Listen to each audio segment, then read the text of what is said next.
Now it's on to Sunburnt News. Sunburnt News. First story. Rich people are getting kicked out of clubs for being jerks, Chip. This might be my favorite story that we have ever covered. It's about time, and I think it is. Just every movie we ever saw, there was like a rich jerk, like in the 80s, right? Mm-hmm. And they could get away with murder because they were rich. Yep. But even at the places, they're supposed to be safe havens for their behavior because of all the cash they spend. Mm-hmm. That ain't allowed no more.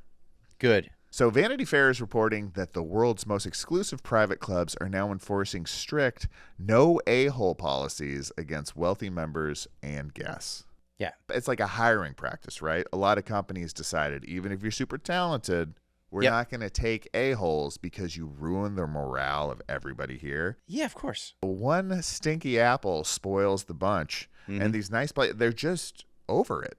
As they should be. The Bergenstock is this Swiss private club and has one of the nicest hotels in the world. Has been doing this for over a decade. Good for them. If people are misbehaving, they had a manager there that's just like kicking people out. But now it's starting to spread around because the membership in these clubs have skyrocketed since the pandemic. Like, it really is something that started coming on. I don't know why, but it became much more popular. Yeah. But as that membership was exploding, the staff started quitting in record numbers. They just like, COVID was the breaking point. They're like, I'm just not putting up with this anymore. I'm going to do something different. They were leaving the industry completely. And a lot of these clubs had to like reconcile that. Yeah, they're burning these people out just by being jerks. Yeah. So it's like, let's cut out the middleman. And it just keeps people honest. Like, that's what needs to happen. Like, that is why, and like, I am wholly in support of this as a nation, as a world, as a society. Yeah. Probably the number one reason I do not attend the movies that often anymore. I love the movies. Yeah. It's because other people talk. We're in a crowd. We're in a shared experience, and you're putting yourself above everyone else. Yeah. If they can just start plucking those people and then scaring the rest of everybody else that they're going to get kicked out, the world would be a much better place. Yeah. Another part of this is a revelation to me that even before this started happening, I guess guests have pretty extensive files at these private clubs of all their misdeeds throughout the years. Yes. You don't think about it, but like, if you belong to one of these things and you've been like a jerk to a server, you think you were, a big guy, you like stomped on, this person that has no recourse, and you took out your bad day, a bad business deal on this person you don't care very much about. That's in a file somewhere, dude. Good. Like, I am not for like over surveilling people like from the government and secret files and that type of thing. But when it comes to social norms and human decency, I'm all for it. Yeah, dude. Living in the city, like where I live, everybody's, and you know this too, like, we're all pushed together. So everybody kind of knows everybody's business. Even if you don't know, there are a lot of people's names on my block that I don't know, but I know a lot about them. It's like a Rear Window situation, Hitchcock, where it's just like, you see their comings and goings. You can see that they're being a jerk to their wife. You can see that they're parking their car where they're not supposed to and blocking people, whatever it is. And we keep tabs on it, and people call each other out. And I'm like, good, boom. People know things, baby. People know things, and it just keeps us like back to zero. It keeps us grounded. But here's my question for you, Chip. We're pretty nice guys. Came up working class. Yes. I've spent time in the service industry. Yes. But sometimes you are having a bad day. Have you ever acted in a way you were not pleased with towards a member of the service community? Oh, I'm sure. Like, there are times where looking like probably back, have too much to drink when I was in my like, not intentionally, but maybe it was just so a lot to handle. You know what I mean? But like, I'm sure there's been situations, but like, I really try to be as respectful as I can. Yeah. Do you know what I mean? Yeah, but like, everybody has a bad day. Yeah, you have a bad day here and there. So if it's like one thing, you can't. But it's like, if there is a history of it, a demonstrated pattern. Yep, absolutely. So no more a-holes, b-holes, And like we said in the opening, unfortunately, no more C-holes. But plenty of K-holes. Like Ron Burgundy would say, let's keep it classy. Here's what I'm excited for.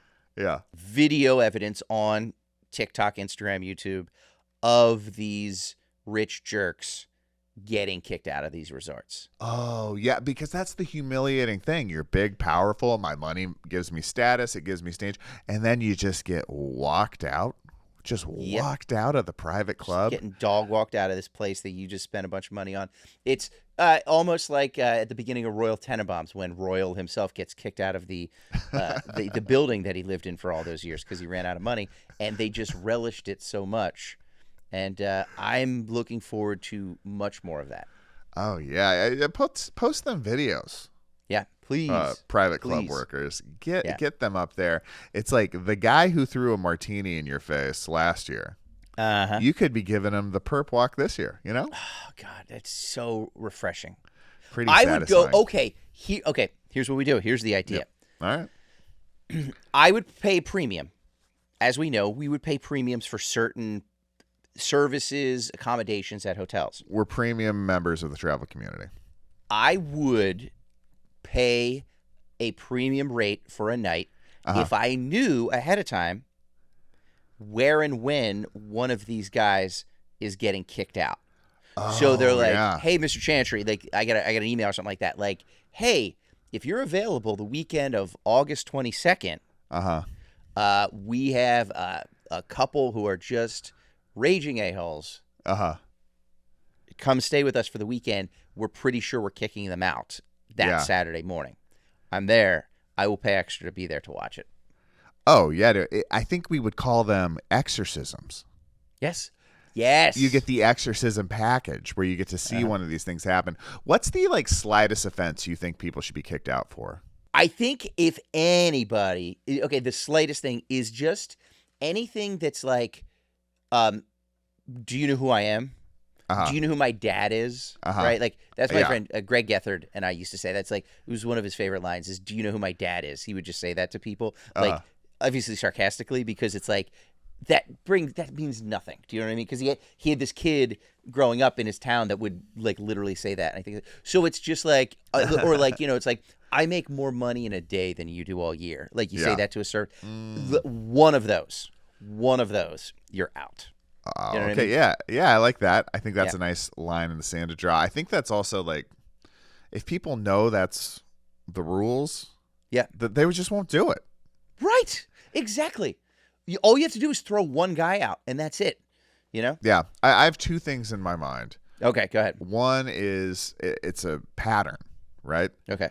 Anybody who obviously gets enjoyment from sending food back. Yes. If there is a history of ordering things and sending it back, I would say with an over 50% ratio of accepted to send back over the course of any 3-day period, they're out. And also anybody who plays their own music sans headphones in a public place, dude. That is, if you do that, you're gone. I love it. Yes.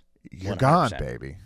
I will make allowances for outdoor recreation areas where there's not already music being played. Yeah, I could see that. If you bring out your ghetto blaster to the pool and are just trying to get a party going a little bit, there might be some room for that depending on what kind of pool it is. Yes. Yeah, especially if everybody's into it and there's like a big group, I could see that. Yes. Yeah, but if you're a BYO boombox to the gym and are playing it louder than whatever they're pumping in there. Nope. No, thank you. You're gone. You're getting exercised. Exercised. Boom. People will get a call and there will be an exorcism. I love it.